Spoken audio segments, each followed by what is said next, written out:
2 hours after the funeral, the attorney slid a single key across the mahogany table. It was old, scratched and attached to a tarnished Ford keychain with my dad's initials burned into the leather. Everyone else in the room stared at me like I'd been handed a curse instead of an inheritance. By midnight, I realized they were right. That key tried to get me killed. The will reading was quick, clinical, and devastating. My older brother Ryan inherited everything that mattered. Dad's company, the lake house, the accounts, even the antique rifle collection he'd never cared about. Me? I got Dad's '04 F-150 and whatever loose change he left in the cup holder. The attorney, a man with a slick smile and the emotional warmth of wet cardboard, called it a sentimental gift. Translation: you got scraps. When it was over, Ryan patted my back with fake sympathy. "You were always the dreamer, Jake," he said, pretending to sound comforting. "Dad just wanted you to have something you could remember him by." I wanted to tell him the truck was the only thing worth remembering, the same one Dad taught me to drive in, the same one that smelled like coffee, oil, and Marlboros. But I didn't give him that satisfaction. I just took the key and walked out into the cold. The truck sat in the parking lot, coated in dust but somehow waiting for me, like it knew this moment was coming. I climbed in, turned the ignition, and the old beast roared to life smoother than I expected. The dash lights flickered, the radio spat static, and for a moment it felt like a heartbeat in metal form. I sat there staring through the windshield at nothing, letting grief and confusion wrestle for control. Then the GPS, which hadn't worked in years, blinked awake on its own. The black screen glowed blue. A single saved destination appeared in the corner, pulsing softly like it was alive. The word on the display made my stomach tighten. Home, but it wasn't our home, not our childhood house, not any address I recognized. Curiosity drowned out reason. I tapped the screen.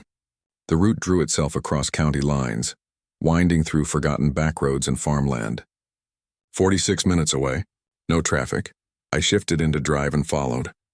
The radio refused to change stations. Every button I pressed jumped back to the same AM frequency, low static humming beneath what sounded like faint breathing. Halfway down Route 7, the Bluetooth connected automatically to Dad's phone. I froze. His phone had been in the crash that killed him, locked away in the evidence room according to the police report. But here it was, connecting by itself. The static sharpened. A voice broke through, calm, steady, terrifyingly familiar. "If you're hearing this," Dad's voice said, "something went wrong." I slammed the brakes. The truck skidded on gravel, fishtailed, then stopped just short of a field. My heart thudded against my ribs like it wanted out. His voice continued as if he were sitting beside me. "Trust the truck, not the people," he said. "Ryan will fight you for what's left." My hands trembled around the wheel. "What's left?" I whispered into the empty cab. "What the hell are you talking about?" As if in answer, headlights flared in my rearview mirror, bright, high-beamed, and closing fast. The hair on my arms rose. The engine sputtered like it was choking. I pressed the gas, nothing. The truck wouldn't move. The SUV behind me accelerated, engine roaring. It rammed my bumper once, hard enough to jolt my spine. I jerked the wheel, shouting, but the second hit came quicker, angrier. Metal screamed. The glass cracked. My seatbelt dug into my chest as the world spun sideways. The truck's engine died mid-turn. Every light on the dashboard went black except the GPS. Its glowing blue line blinked once, then faded. Through the ringing in my ears, Dad's voice came back one last time, calm as before. "Son," he said, "the truck is the will." The impact threw me off the road into a shallow ditch. Airbag, smoke, blood in my mouth. Everything smelled like burning plastic and dust. My vision blurred, then steadied. I reached for the door handle, but before I could move, I heard it. A door creaking open behind me, slow and deliberate. Boots crunched gravel. The driver of the SUV stepped closer. My pulse spiked, every nerve screaming for me to run, but my legs wouldn't move. I turned my head toward the shattered side window. A silhouette leaned down. The flashlight beam hit my face. "Give me the key," a voice said softly. That voice, I knew it. I'd heard it in laughter and fights in the same living room we grew up in. My brother's voice. Ryan's face came into view, lit by the dying glow of the truck's dashboard. But his eyes, they weren't the eyes of a brother. Cold, hollow. Something between guilt and greed twisted behind them. He wasn't here to check on me. He was here to finish what he started. I stared back at him, blood trickling down my lip, disbelief turning into something darker. Realization. The GPS, the voice, the warning. Dad wasn't paranoid. He knew this was coming. Ryan raised a crowbar, the same one Dad used to keep under the truck seat. "You were never supposed to listen," he muttered. Before I could speak, he swung. The sound of glass and thunder filled the night as everything went black. And in that darkness, just before I slipped away, I heard the faint hum of the GPS rebooting, and Dad's voice, distant but clear. "Don't die yet, son. You haven't found home."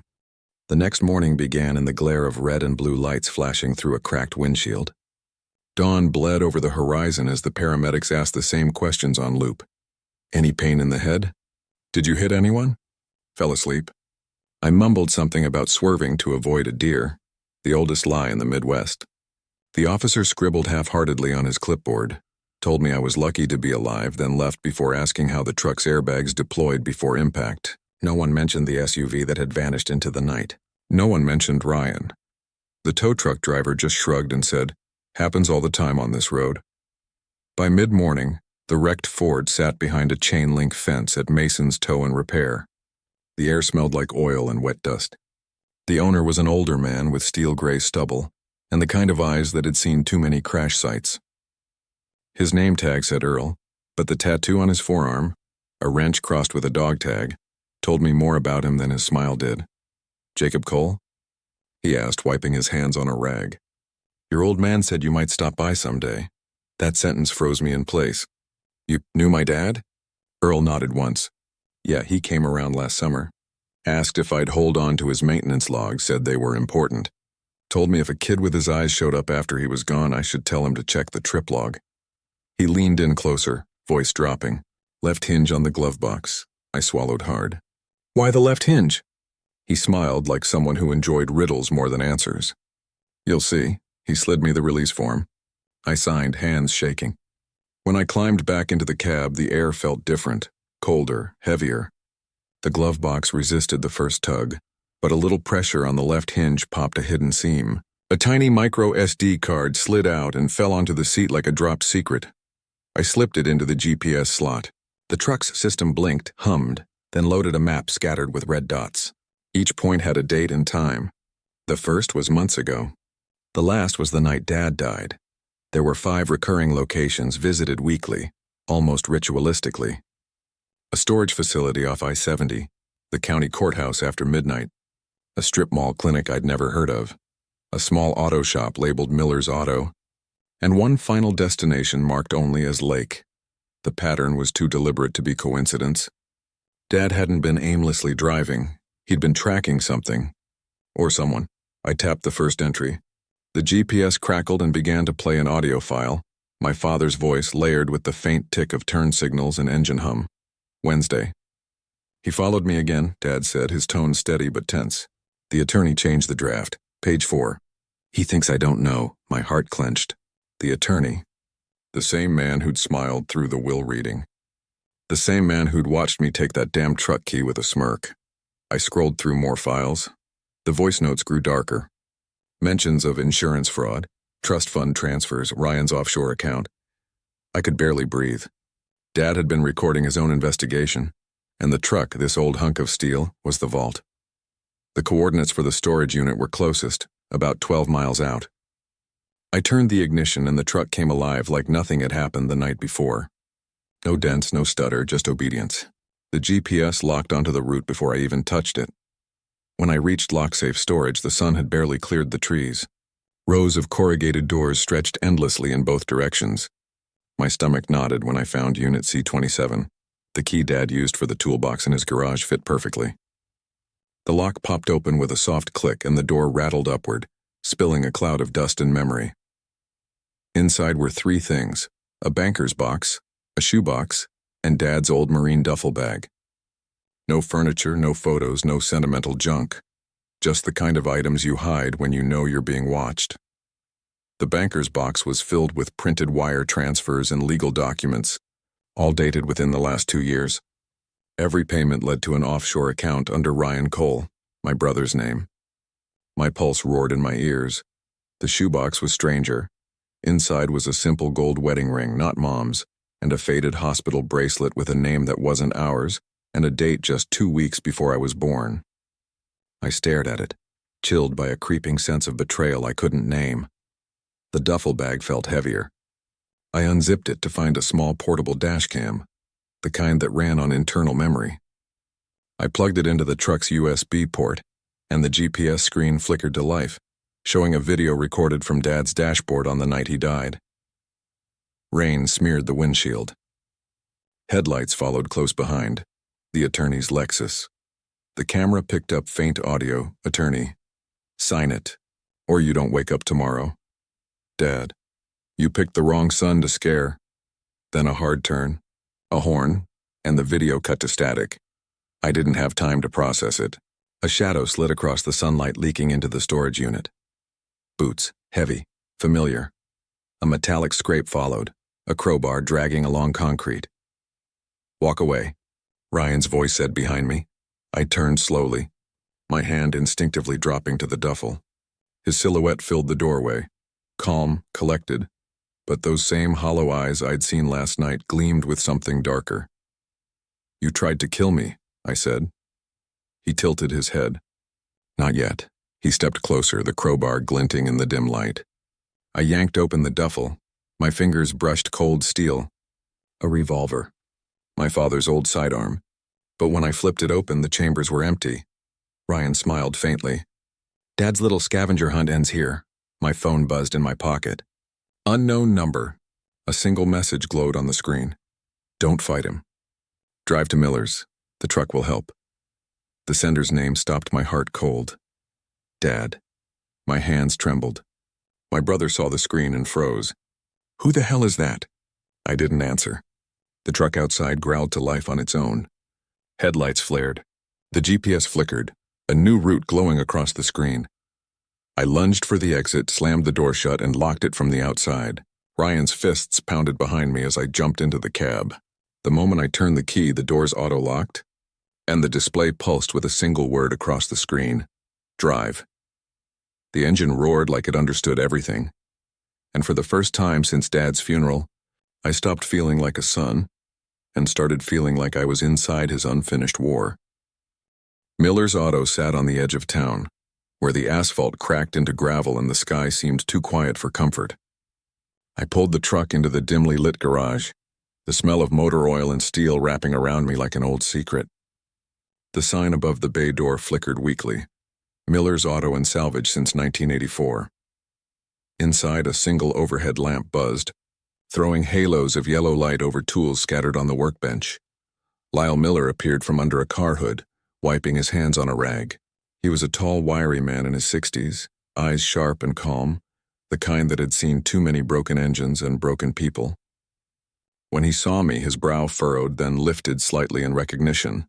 Jacob Cole, he said, like the name had been sitting on his tongue for years. You made it further than I thought you would. My chest tightened. You knew my father? He gave a short laugh that sounded more like a sigh. Knew him? Kid, your old man rebuilt this entire shop after the recession. Said it was his retirement hobby, but I knew better. He came by once a week, same truck, same coffee, same haunted look. Said one day, if a kid who looks like him shows up, I should show him the second ignition. I frowned. Second ignition? Lyle tossed the rag aside and crouched beneath the dashboard.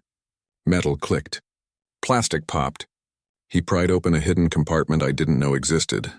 Inside, behind a tangle of wires, sat a tiny keypad no bigger than a pack of gum, each button faintly glowing. He straightened and looked me dead in the eye. Seatbelt on. Foot on brake. Enter the miles from your dad's last 5 trips in order. I blinked. What? The trip log, he said. You found it, didn't you? He said those numbers are the password. My heart thudded. I grabbed the crumpled notebook from the glove compartment, the same one I'd pulled from the storage unit. The last 5 entries glared back at me. 12.3, 6.7, 18.4, 3.1, 27.9. My hands trembled as I entered the sequence. The keypad beeped. Once, twice. Then the radio went silent. Every light on the dash died. For a terrifying second, the truck seemed dead again, until the center console screen flared to life, washing the cab in cold white light. A new interface appeared with 2 words glowing on it. Trust portal, and then his voice. "Hello, kid."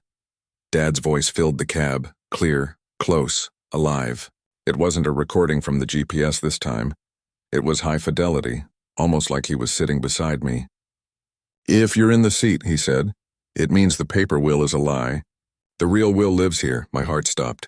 I stared at the screen as text began scrolling. Legal text formatted and notarized, complete with signatures and document IDs. My name was listed as executor, not Ryan, and under the title in bold was a trust labeled the Lake House Estate. The line that followed made my mouth go dry. Current trust value, $41,800,000. I laughed, a cracked, unbelieving sound. 41 million? That's impossible. We were middle class. We didn't even own our house outright.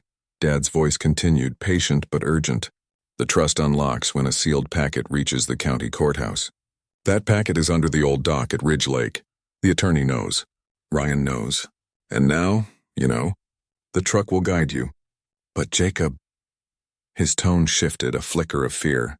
Something I'd never heard from him before. "If you hear sirens, it means they found me first." I looked at Lyle, whose expression had gone grim. Before I could ask, the faint wail of sirens began to rise in the distance, growing louder by the second. Lyle's eyes darted to the front window. 4 black SUVs, he muttered. "No plates. They're coming here." I shot to my feet. "Who are they?" "The people your dad didn't trust." He grabbed a lever on the wall. The massive garage door started to roll up, metal groaning as sunlight slashed through the room. "Go out the back." "Take the alley. Don't stop until you see water under you." "Why are you helping me?" I demanded. He smiled faintly, the kind of tired smile only old friends of dead men wear. "Because your father saved my house when the bank tried to take it. Cash, no trace. And because that thing," he nodded at the truck, "has remote brakes. They can't stop you unless you let them." I didn't waste another second. I gunned the engine. The truck tore through the alley as the SUVs skidded into the main lot behind me. Tires screamed, and in my rearview mirror I saw men in suits pour out with guns drawn. One fired when the bullet shattered a side mirror, glass raining across the seat. "Go!" Lyle's voice echoed from somewhere behind, followed by another explosion of gunfire. Then nothing but the hum of the engine and my pulse in my ears. The GPS lit up automatically with a route to Ridge Lake. The HUD drew a glowing path through the countryside, the same back roads Dad used to take us on for fireworks every 4th of July. My phone started buzzing uncontrollably. Mom, the attorney, 3 unknown numbers. I hit decline after decline until the screen went black. The world outside blurred into streaks of color. Trees, barns, sky. Then, without my touch, the truck slowed. The steering wheel jerked right, guiding itself onto an unmarked dirt road. My heart pounded as the canopy swallowed the sunlight. Branches clawed at the roof, leaves scraping like fingernails. And then, without warning, the radio clicked on, a voice, the attorney's, uncalm and cruel. "When he reaches the lake, take the key." Ryan's voice followed, quieter, cold. "And the body?" The attorney's reply came like a knife. "He can swim." I slammed the radio off, but the damage was done. The road curved down through the trees, opening suddenly to a lake that shimmered silver beneath the late afternoon light. The truck braked itself and rolled to a stop near the old dock, the same one Dad used to fish from when I was 10. The boards looked ancient now, warped, cracked, half-eaten by time. I stepped out, boots crunching on gravel, the air thick with the smell of water and pine. The GPS pulsed one last time, flashing a single word: search. I dropped to my knees and crawled beneath the dock. My hands brushed cold wood, wet sand, and then canvas, a small waterproof package duct taped tight. I pulled hard, the tape scraping my knuckles until it came free. Heavy, rectangular. The moment I turned, a shadow cut across the sunlight. Shoes. Polished leather. Steps slow, deliberate, confident. "Stand up," Ryan's voice ordered from behind me. I froze. The lake rippled, silent witness to whatever came next. When I rose, I saw him, my brother, eyes darker than I remembered. And behind him, stepping into the light with a pistol that gleamed like a mirror, was the attorney. He smiled without warmth. Your father always was terrible at keeping secrets. The gun leveled at my chest, and in that moment I realized I hadn't just inherited Dad's truck. I'd inherited his war. "Give me the packet and this ends," the attorney said, his voice calm but carrying the kind of confidence that only comes from knowing he's already won. The barrel of his pistol gleamed beneath the fading light, steady as his breathing. He didn't flinch, didn't blink. That gun had probably been pointed at men before me, men who didn't walk away. I tightened my grip around the waterproof packet, my knuckles bone white. My heart pounded loud enough that I swore the lake could hear it. The dock beneath us creaked with every ripple of water, the planks so old they groaned under the weight of truth finally catching up. "Dad made me executor," I said slowly, keeping my eyes on the gun. "There's a trust. It names me." The attorney smiled, thin and surgical. "There's a shredder at my office," he replied. "Bring it by. We'll make this all disappear. Nice and legal." Behind him, Ryan hovered near the shore, shoulders slumped, face pale as if the last 24 hours had cracked something inside him. He wouldn't meet my eyes. He just stared at the ground, muttering like a lost child. "He said you'd run. He said you'd ruin everything." My throat dried. "Who said that?" He finally looked up, eyes glassy. "Mom," he whispered. The word hit harder than the crowbar had. My legs went weak. The air seemed to twist. "Mom?" The same woman who'd been crying at Dad's funeral, clutching Ryan's hand like a widow torn in two. The same woman who swore she never understood the money, the will, the company. Before I could speak, a low hum echoed across the lake. A motor. I turned. A black bass boat glided from the far reeds, silent except for the rhythmic churn of its propeller. Two men stood inside, wearing dark polos and mirrored sunglasses, faces carved from stone. Not police, not fishermen, security. The attorney's lips curved. He didn't need to signal them. They already knew. "Clean it up," he said, like he was ordering lunch. They docked in seconds. One of them reached into a cooler and pulled out something long, wrapped in a towel, unmistakably shaped like a rifle. The other stayed behind, hand resting on his waistband where a holster bulged beneath the fabric. I backed up, clutching the packet tighter. "You'll go to prison for this," I said, though my voice cracked halfway through. The attorney's smirk deepened. "I've built prisons, Jacob. I've written the paperwork that locks men up. You think there's a cell in this country with my name on it?" Before he could step closer, my phone buzzed in my pocket. I didn't dare take my eyes off him. The vibration stopped, then started again, stronger, longer, until I finally pulled it out. The screen glowed with a single notification, airdrop request. Dad's F-150 wants to share a video. My heart stalled. I hit accept. The screen filled with Dad's face, alive, speaking. He sat at our old dining room table, a coffee mug beside him, the morning light slanting through blinds behind his shoulder. His voice was steady but lined with exhaustion. "If this goes out," he began, "it means I couldn't fix the paper. Listen carefully." He looked straight into the camera, eyes raw, unblinking. 22 years ago, I made a deal to save our home. I laundered money for a man who now wears a tie and calls himself a lawyer. His jaw tensed. He married into our family. He made your mother feel safe. He made me feel trapped. I tried to undo it. He rewrote the will. My knees nearly buckled. The attorney froze. His face twitched, the first crack in his marble calm. Dad exhaled, eyes glistening. "And Ryan," he hesitated, pain flickering across his features. "Ryan is his son." The world tilted. My grip on the packet slipped, wood, water, gun, waves, it all blurred together. I stumbled back as my stomach turned to stone. Ryan blinked, confusion washing over his face. "No," he whispered, shaking his head. "No, that's not true."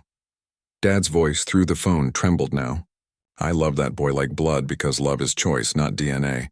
But he's being used." "He doesn't know the plan," the attorney snarled. "Enough!" He lunged forward, raising the gun. I dropped behind a piling as a shot cracked through the air. Wood splintered inches from my shoulder. The men on the boat tensed, drawing their weapons, until a wailing siren tore across the lake, sharp and real. From the fog beyond the cove, a sheriff's boat burst into view, lights spinning red and blue across the water. "Drop your weapons!" The deputy's voice thundered through the bullhorn. "Now!" The attorney's perfect smile returned, calm and poisonous.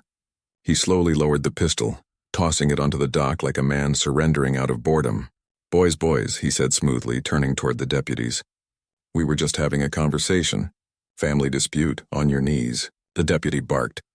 The two security men froze, unsure whether to fight or flee. One of them dropped his weapon into the lake. The other followed suit. Ryan just stood there, lost between guilt and disbelief, eyes darting between me, the attorney, and the phone still playing Dad's confession. The deputies cuffed the attorney first. He didn't resist. His voice never even shook as he said, "I want my lawyer." As they separated us, one officer asked me to hand over any evidence. I clutched the packet close and nodded. "It's all here," I said quietly. But as I glanced at the truck on shore, I noticed the dashboard light flicker. One more notification waiting. My phone buzzed again. I glanced down. One final message from Dad's F-150 appeared on screen. "Court Monday, seat 3B, bring the packet." Wear the blue tie. My throat closed. The same blue tie Dad had given me for job interviews years ago. The one he said I'd need when the truth finally matters. The deputies escorted us into separate boats. Ryan sat across from me, silent, staring out at the lake as if trying to find the version of his life that still made sense. The attorney stayed behind in handcuffs, smirking like a man who'd already planned his next move. As my boat pulled away from the dock, my phone vibrated one last time. The screen showed unknown caller. Against every instinct, I answered. Static filled the line, then a breath, slow, controlled, alive. "Son," the voice said, calm as the wind over the water. "I'll see you Monday." And for the first time since he died, I believed him. Monday morning crept in like Judgment Day. The courthouse smelled of burnt coffee, old paper, and sweat, the kind of air that knew too many confessions. I wore the blue tie Dad had given me for job interviews years ago, back when he still believed the world could be fixed with effort and oil-stained hands. The knot felt tight, symbolic, like a noose disguised as respectability. Reporters milled about in the hallway outside, whispering names, mine, Ryan's, Dad's, though half of them thought he was still dead. Inside courtroom B, the tension was so thick it had weight. Every bench was full. Neighbors pretending not to look, local journalists feigning objectivity, and half the county gossip circle waiting for someone's downfall. Mom sat behind the defense table, pearls strangling her neck, her lipstick perfect, her eyes the color of polished glass. Ryan was beside her, pale and hollow, looking like he'd been aged 10 years in 3 days. The attorney, Mr. Howard, who adjusted his cufflinks, smug and confident despite being arrested and released on bail just yesterday. Case 28-174, the bailiff announced, voice booming through the silence. Estate of Daniel Cole. The judge, a woman with sharp eyes and a voice that could slice glass, took her seat. "Proceed," she said. Howard rose smoothly, the picture of control. "Your Honor, the will is clear. My client, Mr. Ryan Cole, inherits all assets and properties, including..." The door at the back creaked open. Everyone turned at once. The courtroom inhaled as one body. A man walked in, gray suit, slow steps, calm authority. 2 U.S. Marshals flanked him. He didn't look like a ghost or a man resurrected. He looked like a storm that had decided to take human form. He didn't look at anyone until he reached the front and sat down quietly in seat 3B. My coffee slipped from my hand and shattered on the floor. Dad, alive. The room froze. Mom's hand shot to her mouth, then dropped limply. Ryan half stood, half fell back into his chair. Howard went pale, every inch of confidence draining from his face. The judge's pen clattered to the desk. "Mr. Cole?" Dad stood, voice calm but carrying the weight of something biblical. "Your Honor, I executed a conditional will authenticated through the VIN-locked system in my vehicle." It supersedes the paper draft introduced by counsel, who, for the record, is my brother-in-law. Gasps rippled through the crowd. The reporters' pens came alive like machine guns. Howard's face twitched. "This is absurd," he said, trying to recover. "The man is supposed to be dead." Dad turned toward him, eyes hard as forged steel. "You made sure of that, didn't you?" Howard's mouth opened. No words came out. Dad placed a folder on the clerk's desk. "Inside this file are recordings from my truck's onboard system, financial transfers to offshore accounts, and phone calls between the defendant and my wife, conspiring to alter my estate and stage my accident." The judge's eyebrows shot up. "Your wife?" she asked quietly. Dad nodded, his gaze steady. Yes, ma'am. She was aware of everything. She believed I wouldn't survive long enough to expose them. Mom stood suddenly, fury slicing through her composure.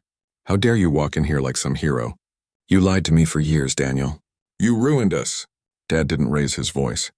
You ruined yourself. He turned slightly, eyes scanning the benches until they found me. His expression softened for the first time. Pride, sorrow, love, everything a decade of silence had buried. I didn't tell anyone where I went, Jacob, not even you. The only one I trusted was the truck. The judge leaned forward, frowning. Mr. Cole, are you claiming that your vehicle is part of your estate's documentation system? Yes, Dad replied. That truck recorded every mile, every transfer, every conversation that proved what they were doing to me, to our family. The judge nodded slowly. Continue. Dad handed her another USB drive. This contains a recording from the night before my supposed death. It proves intent. The screen behind the bench flickered to life. The courtroom fell silent as audio filled the room. Mom's voice, calm but cold, saying, "He's going to drive home late. That road's empty. One nudge and it's over." Then Howard's voice replied, smooth as ever, "You'll get your half. Just make sure Ryan believes it's grief." The sound ended. Silence followed. Howard's jaw clenched. Mom's face went white. Ryan buried his face in his hands, trembling. The judge exhaled sharply. "I've heard enough." Reporters were already sprinting for the door. The bailiff moved forward, hand on his cuffs. "Your Honor," Dad said quietly, "the paper will was fraud. The real trust and the one in my truck, and leaves everything to my younger son, Jacob." The gavel hit the desk. "The paper will is hereby void. The trust will stands. Executor Jacob Cole." My stomach twisted. The words echoed through the chamber, surreal and heavy. Mom turned toward me, fear replacing her fury. "Please," she whispered. "They'll take everything. You can stop this. Just tell her you don't want it." I stared at her, remembering the night I nearly died on that empty road, the crowbar glinting in Ryan's hand, the GPS glowing in the dark. I thought of Dad's voice saying, "The truck is the will." I thought of how love isn't something you inherit. It's something you prove. I took a slow breath. "Your Honor," I said, my voice steady, "I'd like to move to add attempted murder to the record."